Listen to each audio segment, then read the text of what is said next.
عجیب شان الیکشنو پته نه لګېده وړې ګړې دا ټول وطنو پته نه لګېده ورله غرمنه ماسخوتنو پته نه لګېده ولاړ کوڅې ته به یو تنو پته نه لګېده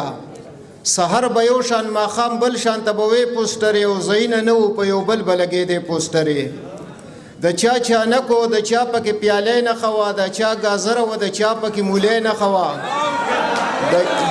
د یو بوجې و د بل پکې شکرې نه خوا چا راته وې د یو سړي پکې ډیبرې نه خوا نو د چا چنچڼه و د چا پکې پنجره نه خوا او د مولا ډولو د اجړا به مسله نه خوا څوک د ذلو څوک د تحصیلو ناظمان ولاړو څوک د جرنل نه څوک د یوت څوک د کیسان ولاړو دوه لکان به ونشپک به بوډاګان ولاړو سلو وټونو ته به 200 کسان ولاړو هلته یو کلي کې د یو کور نه څلور ولاړو دوی زامن ورسره پلار او مور ولاړو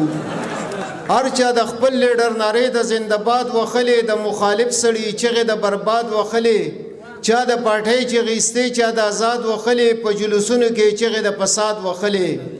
کلی په کلی چم په چمې تنازه جوړه کړه او پر یو کور اره کوڅه کې پتنه جوړه کړه دا الیکشن نه دی چې څوک پکې دوکه ونه کړي چې ضمیر خرڅ نشي او لار پکې پیسه ونه کړي چې د یو بل ګریوان ونه نیسي